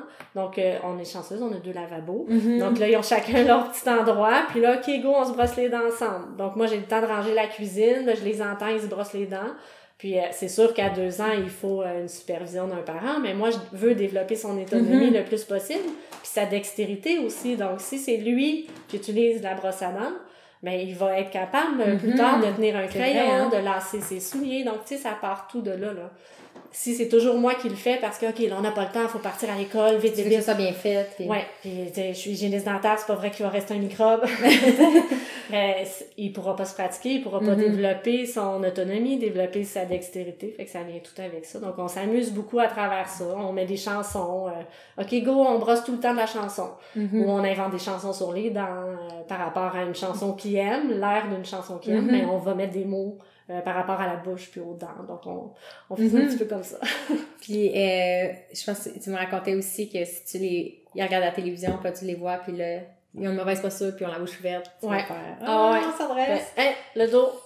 Puis maintenant, on a un petit Google Home.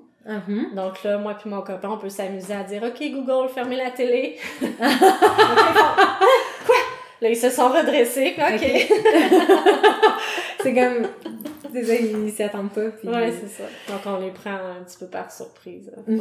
Puis tu disais, dans le fond, que tu avais choisi de leur donner la suce, finalement. Qu'est-ce qui avait influencé ta décision à ce sujet-là? Ben moi, en fait, ma première, Gabrielle de 6 ans, ça a été incroyable, là, le 24 heures à l'hôpital, là, ça a été fou, là. L'allaitement, ça fonctionnait pas. J'étais, moi, trop stressée. Les infirmières, ils voulaient bien faire, mais je me suis sentie envahie, obligée. Puis je m'avais pas préparée pour ça. Donc, j'étais en état de panique, puis Elle pleurait beaucoup, beaucoup, beaucoup. Donc là, j'ai dit non, il faut faire quelque chose. Là. Puis mon conjoint, j'ai dit, regarde, petite pochette de la valise droite, là, rouvre-la, puis c'est le moment. je peux pas. Mais tu sais, on lui a donné, ça l'a calmé, puis après, ça m'a calmé. Puis j'ai réussi après à allaiter plus tranquillement. Puis elle a pas eu besoin nécessairement de la suce tout le temps. Donc, tu sais, c'était un choix pour moi parce que là, c'était ma santé mentale là, qui était en jeu aussi. Puis, de mon côté, mon enfant, ça l'a pas du tout arrêté l'allaitement. Tu sais, il y en a d'autres que, oui, ça pourrait causer un problème au niveau de l'allaitement. L'enfant voudrait plus le sein. Mais moi, ça a pas causé ça. Donc, pour mon deuxième, il n'y a pas eu besoin de la suce nécessairement. Donc, ça, moi, j'étais plus calme, j'étais plus préparée aussi. Donc, je pense que c'est ça aussi qui a fait la différence. Puis, l'infirmière qui était sur place était une approche beaucoup plus chaleureuse, sans stress. Tu sais, on prend notre temps, il n'y a pas de problème. Tu sais. Donc, puis aussi avec l'expérience d'une première, c'est sûr que ça l'aide. Là. Oui, puis j'imagine, c'est ça, le premier enfant, malgré tous les livres qu'on peut lire, puis la préparation, que tant que tu le vis pas, on n'est pas prêt, non. Ouais. Je pense pas. Mais en tout cas, peut-être qu'il y en a que oui, mais moi, dans mon cas, j'avais lu Le Naître et Grandir de A à Z, puis les articles, les blogs, mais on n'est jamais prêt. Là. Ouais, mais la bonne nouvelle, c'est que de fois en fois, c'est ça s'améliore. Ouais. Puis je suis capable de donner des conseils ou aider mes amis qui ont eu des bébés, puis ça se passe bien. Fait quelqu'un justement qui est pas dans le domaine de l'hygiène dentaire, qui a pas quelqu'un dans sa famille qui peut appeler pour avoir des références, est-ce qu'il y a des ressources de confiance ou des outils que les gens peuvent aller chercher gratuitement au Québec? Gratuitement pour des conseils. Oui, pour des conseils, si jamais quelqu'un justement se demande quelle suce, pas de suce, quel objet, un adulte peut-tu manger de la gomme ou pas, ils peuvent aller directement sur le site de l'OHDQ, l'Ordre des hygiénistes dentaires du Québec. On a beaucoup d'articles pour la clientèle selon les sujets. Ça, c'est une belle source d'information, puis qui est vraiment sous les études et tout est approuvé, donc ça, il n'y a pas de problème. Il y a aussi l'Association des dentistes du Québec, et là, j'oublie l'acronyme. Oui, c'est ça. On va le trouver, on le mettra dans les liens. Je vous dirai ça, c'est ça. Excusez-moi. Sinon, il y a aussi Naître et Grandir, qui a beaucoup d'articles que je trouve fort intéressants, puis je les ai tous lus. Puis c'est vraiment en lien avec ce que nous, on va prôner là, au niveau de l'hygiène dentaire puis en dentisterie. Donc, c'est selon l'âge, je pense que le Naître et Grandir, c'est une ressource assez classique. On l'entend beaucoup. Là. Je pense qu'ils ont la confiance des parents. Fait que selon l'âge... Puis ils ont des bons articles avec des idées au niveau des activités à apporter pour tel sujet. Donc, même pour la suce, on pense à la suce et au biberon. Là, il y a beaucoup de... C'est comme on aidait pour arrêter la suce ou autre, là. Donc, c'est une bonne source aussi. OK, super. Puis, quelqu'un qui, comme j'allais dire, est-ce qu'il y a un endroit, justement, où on a des questions spontanées? Tu sais, est-ce que en ce moment, à part, on peut appeler notre bureau de dentiste, là, mais est-ce qu'il y a des ressources où on peut, justement, demander conseil à appelez-moi. Non. Et son numéro est là. C'est sûr qu'on voit l'hygiéniste dentaire, où on peut appeler au bureau, comme tu dis. Sinon, vous pouvez appeler à l'Ordre des hygiénistes dentaires, mais ça, c'est plus pour la protection du public. Donc, si vous voulez avoir des conseils sur les traitements qui sont faits ou si vous n'êtes pas certain d'avoir été bien servi ou autre, ça, ils peuvent vous aider. Mais sinon, appeler directement, c'est une bonne question. Je me demandais s'il y avait comme un service de soutien ou... en tout cas, moi, j'avais découvert, justement, au Collège Maisonneuve, vous avez une clinique. Oui. Puis on peut aller suivre, faire un nettoyage. Oui, examen, nettoyage, radiographie. Puis ça, les gens, je sais pas si on veut le plugger, mais on peut le dire. On peut le dire. Parce que vous, dans le fond, vos étudiantes, sous la supervision... d'un dentiste, puis des cliniciennes, on est toutes hygiénistes dentaires, donc ils traitent des patients. La clientèle de l'île de Montréal, ça vient de Repentigny, de l'ouest de l'île, de la Rive-Sud et tout. Donc, les stagiaires, ils reçoivent, ils font exactement ce comme on a dit là, questionnaire médical, dépistage bucco-dentaire, les radiographies, détartrage. Puis les conseils d'hygiène personnalisés. Donc là, à ce moment-là, on peut vraiment bien vous conseiller. Puis on vous réfère aussi aux besoins s'il y a des gros traitements, là, soit un pont, des couronnes ou une dent enlevée. Donc on peut vous référer à l'Université de Montréal ou l'Université McGill. Juive aussi. Donc pour des traitements, encore là, en médecine dentaire avec des résidents, donc des étudiants. Donc c'est moins cher. Exactement. Ouais. Comme nous, à la clinique d'hygiène dentaire du Collège Maisonneuve, c'est 45 $ pour les adultes. Si on pense que c'est beaucoup plus cher là, si on n'a pas d'assurance. Donc, ceux qui ont des assurances, ils peuvent aller voir leur hygiéniste chez le dentiste, mais s'ils ont besoin d'y aller aux 3 mois ou aux 6 mois par rapport aux tartes qui s'accumulent en bouche ou leurs conditions buccales, ils n'ont pas d'assurance, donc ils peuvent venir nous voir à ce moment-là pour entre-deux, pour diminuer les frais. Puis ça aide les stagiaires à devenir des super hygiénistes. Mais oui, exactement. Puis sont bonnes, là, je veux dire. Ma soeur me vous voyait, puis elle était très sérieuse. Oui. C'est ça, c'était une patiente régulière, me voyait, elle a fait tout l'examen complet. C'est ça, faut être patient, parce que des fois, c'est plus long. C'est beaucoup plus long, parce qu'il y a beaucoup d'étapes, puis on doit superviser chaque étape pour que le traitement soit complet, puis avec les notions...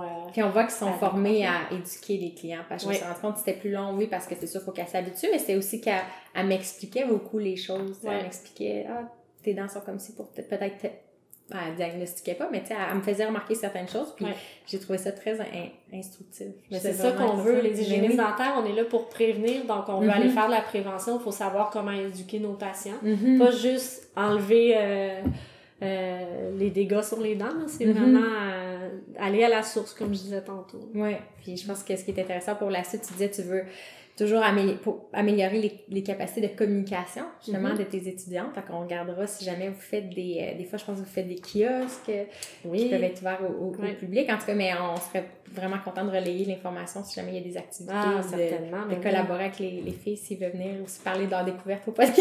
Ça serait super intéressant pour eux autres. Là. Mais oui, fait qu'en tout cas, on restera en communication, puis on pourra suivre l'évolution aussi de votre domaine. Là, j'ai l'impression qu'avec la vague de retour à la santé, les produits naturels, comme tu disais, il y a beaucoup de changements. Exactement, il y a beaucoup de zones grises, il y a des trucs controversés, mais comme le domaine va continuer d'évoluer, puis on va découvrir des choses. Même si ça fait plus de 30 ans là, on existe, les hygiénistes dentaires, là, on voit que là, il y a une petite montée là, qui va se passer. Donc, on espère que ça continue comme ça. Tout à fait. Puis, normalement, je termine en demandant aux gens où est-ce qu'ils peuvent te rejoindre. Tu disais que tu n'avais pas d'Instagram. Tu sais, genre, tu n'as pas un Instagram justement que tu parles juste de santé dentaire. Fait qu'on va pas référer là. Mais je pense, je reviens à ta question, mais pour une source d'information qui est intéressante, j'ai connu Fanny Leblanc, qui est hygiéniste dentaire. Elle a une page Facebook. Il faudrait que je m'informe si elle a un Instagram. Mais elle met toujours des capsules sur l'hygiène dentaire. Donc, c'est mon hygiéniste dentaire. Fanny Leblanc. Donc, elle fait, je pourrais vous donner l'information. Puis ça, c'est vraiment intéressant, justement. C'est ça, elle fait des capsules. Juste dernièrement, c'était la journée de la Terre. Donc, on économise l'eau. Donc, avez-vous vraiment besoin de laisser le robinet ouvert pendant que vous brossez vos dents? Donc, on change la brosse à dents toutes les saisons. Normalement, aux 3 mois. Parce que les poils s'effilochent, elle est moins efficace. Donc, le printemps est arrivé, n'oubliez pas. Donc, c'est des petits rappels comme ça qui sont cute, puis avec de l'information aussi. Donc, je pourrais vous donner le lien, ça serait intéressant. Oui, parfait, on va aller la suivre avec plaisir. C'est-tu une professeure au collège? Non, c'est une hygiéniste dentaire qui fait des ateliers éducatifs comme nos stagiaires, en fait. Elle a décidé par elle-même, c'est la seule là, que je connais dans la région ici, elle pratique dans la région de Lanaudière. Elle fait des ateliers pour les parents de jeunes enfants, puis elle va dans les garderies de son secteur. Donc, les gens la payent pour pouvoir aller voir les enfants, puis elle fait des activités avec eux. Donc, elle a lâché la clinique privée pour se consacrer à ça. Puis, quand on parlait, tu avais beaucoup de projets, là, c'est justement, tantôt, tu t'en vas superviser un stage, je pense. C'est ça. Y a-tu, pour finir sur une note sur le futur, y a-tu un projet qui t'anime en ce moment ou qui est en train de se faire développer ou qui te tient beaucoup à cœur? J'en ai plein! Mais justement, on vient de faire un projet avec les itinérants, puis c'est avec Fanny Leblanc qu'on l'a fait, parce qu'elle a l'organisme aussi Les Anges de la rue. Donc, je pense que c'était 3 filles ensemble là, qui se sont mis à aller porter de la nourriture aux sans-abri, des couvertures dans le temps des fêtes pour donner aux suivants. Puis on s'est rencontrés, justement, puis on a parlé de tout ça. Puis j'ai dit, pourquoi on fait pas quelque chose sur la santé bucco-dentaire avec les personnes en situation d'itinérance? Parce que c'était une clientèle que je voulais découvrir avec mes étudiants. Puis finalement, c'est ça, on a monté le projet, puis on a fini avec un événement là, en mars dernier à Mission Bon Accueil. On a vu plus de 250 personnes en situation d'itinérance. J'avais 68 étudiants de la technique bénévoles, même pas dans leurs heures, là, puis c'était dans la semaine de relâche qu'on appelle au collège. Là. Donc, ils sont tous venus à la journée, puis on avait offert plein de soins, là, coiffure et tout ça. Des fleurs, hein, je pense aussi. Des fleurs, massothérapeute. C'était une journée vraiment spéciale pour eux. Là, on l'avait appelé la journée de rêve. Puis, donc, on veut faire une édition 2. Donc, on est sur ce projet-là pour l'année prochaine. Puis aussi, il y a plein d'autres projets. Là. Je vais envoyer mes stagiaires avec les communautés CRI. Donc des Premières Nations pour aller parce qu'il y a beaucoup de problèmes au niveau de l'alcool, des drogues, les soins aussi, l'accès aux soins, la nourriture très transformée, sucrée, non accessible, ce qui coûte cher. Donc ça occasionne beaucoup de problèmes. Donc j'essaie de créer aussi ce stage-là. Ce qui s'en vient aussi dans le futur, là, le Maroc est en... Ouais, donc ça, je peux pas trop en parler. On va garder le punch, c'est ça. Quand il y aura des nouvelles que tu peux partager. Ouais, c'est ça, je reviendrai pour vous dire ça, mais c'est quelque chose de bien intéressant pour les étudiants, mais aussi pour l'hygiène dentaire là, qui pourrait être développée ailleurs que dans les pays comme Europe ou Canada. Parce qu'on n'en retrouve pas... en Afrique, on n'en retrouve pas au Maroc, donc ce type de service.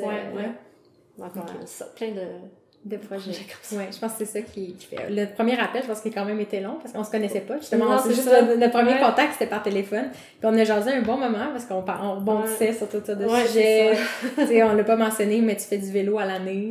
Oui, ça, c'est mon moyen de transport. J'habite Montréal, puis on veut seulement une voiture. Donc, mon conjoint a la voiture, moi je me déplace à vélo été comme hiver. Puis avec les enfants, ma fille a fait du vélo d'hiver aussi. Wow. Là, cette année, elle n'a pas fait parce qu'il y avait eu beaucoup de neige et de glace, ça a été dur. Puis là, elle apprend à faire le vélo à 2 roues. Mais sinon, elle avait une draisienne. Est-ce que tu connais? Les vélos sans pédale. Oui, je savais pas si c'était ça le terme. Ouais, je sais pas le bon terme, là. Mais... Moi, on appelle ça des... Ah non, j'ai complètement oublié même le terme.